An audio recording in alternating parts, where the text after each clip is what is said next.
Salatullah, salamullah, ala taha rasulillah. Bismillahirrahmanirrahim. Assalamualaikum warahmatullahi wabarakatuh. Alhamdulillah, segala puji hanya milik Allah. Pada hari ini kita sudah menginjak di bulan suci Ramadan. Mudah-mudahan kita senantiasa mendapatkan keberkahan di bulan ini. Saudara-saudaraku sekalian yang saya cintai, bicara tentang dunia ini kenikmatannya itu seperti fata morgana. Kenapa? Karena memang dunia yang kita tinggali saat ini bersifat fana, ya. Sehingga apapun yang ada di dunia ini tidak kekal. Ya. Jadi jika kita menganggap bahwa kenikmatan yang di dunia ini harus kita kejar gitu ya, dengan menghalalkan segala cara, maka kita akan merugi. Kenapa? Karena di dunia ini semuanya tidak kekal. Begitupun kesenangan, kenikmatan, kebahagiaan itu akan berganti, bergulir, bergantian dengan yang namanya kesulitan, masalah, dan ujian. Kenapa demikian? Ya karena hakikat hidup kita sendiri adalah seni menghadapi ujian, seni menghadapi masalah. Jadi tidak ada seorang pun yang hidup di dunia ini yang tidak memiliki masalah. Baik dia memilih menikah atau memilih tidak menikah, memilih punya anak atau memilih tidak punya anak, siapapun itu akan punya masalah. Kenapa? Karena memang hakikat hidup kita ini adalah seni menghadapi masalah. Kita akan menghadapi rangkaian-rangkaian masalah. Demikianlah kehidupan di dunia ini, tidak semuanya kekal, termasuk kenikmatan dan kebahagiaan. Nah, jika kita melihat bahwa ada orang yang menurut kita kok hidupnya itu selalu bahagia, kok hidupnya itu selalu dilimpahi dengan kesenangan, rezeki berlimpah dan lain sebagainya, pada saat yang sama bisa dipastikan bahwa dia pun memiliki air mata, ya.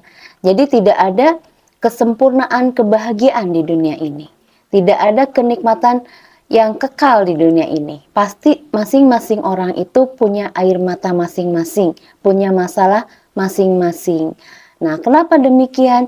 Karena memang apapun yang ada di dunia ini sifatnya fana. Semuanya hanya fata morgana.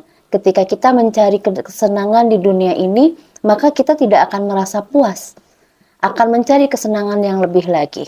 Begitupun ketika kita mengejar harta di dunia ini, ketika kita sudah mendapatkan harta itu, maka kita pun akan terus mengejar yang lebih banyak lagi. Tidak akan merasa puas gitu ya.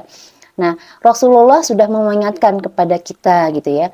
Jika kita bandingkan kenikmatan dunia dengan kenikmatan akhirat ya, dalam sebuah hadis dikatakan ibarat kita mencelupkan jari telunjuk kita ini ke dalam lautan.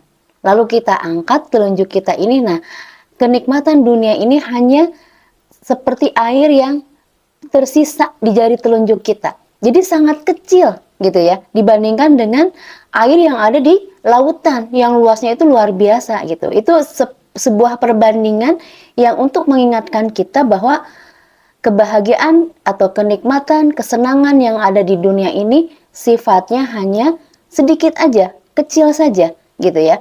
Bahkan dalam surah Al-Quran dikatakan bahwa dunia ini hanya bersifat permainan saja, senda gurau saja. Sedangkan yang harus kita perjuangkan adalah ya kehidupan kita di akhirat.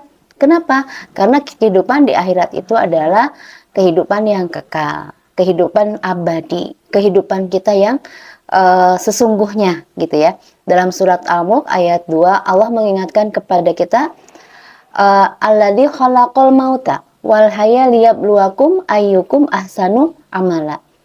Allah ciptakan al-maut ya. Jadi disampaikan dulu kematian, kemudian kehidupan. Nah, ini menunjukkan bahwa setelah kematian ini ya. Jadi kenapa Allah tidak menyampaikan tidak aku menciptakan al-haya dulu gitu ya, baru al-maut, tapi Allah justru mengatakan al-maut dulu baru kehidupan. Ini menunjukkan bahwa kehidupan kita sesungguhnya adalah setelah kematian, yaitu kehidupan di akhirat gitu ya. Sehingga alangkah ruginya gitu ya jika kita terlalu fokus dengan dunia ini tapi kita mengabaikan akhirat. Tapi catatan bukan berarti kita tidak boleh bekerja sungguh-sungguh gitu ya, tidak boleh mencari rezeki yang banyak. Boleh, bahkan kita di apa ya, dianjurkan gitu ya untuk apa namanya, mencari rezeki yang sebanyak-banyaknya, tapi tujuannya bukan untuk dunia, tapi tujuannya untuk akhirat. Jadi ketika ada harta di genggaman kita, itu bukan diletakkan di hati, tapi kita letakkan di tangan. Kita gunakan untuk kehidupan kita di akhirat, kita wakafkan, kita sedekahkan, kita gunakan untuk membantu dakwah ini, untuk membantu masyarakat gitu ya. Sehingga dalam mencari harta ini pun kita tidak ngoyo, tidak menghalalkan segala cara. Nah, demikian mungkin ya sharing singkat dari saya, semoga bermanfaat dan semoga kita menjadi insan yang diberikan kemenangan oleh Allah di bulan Ramadan ini. Akhirul kalam, wassalamualaikum warahmatullahi wabarakatuh.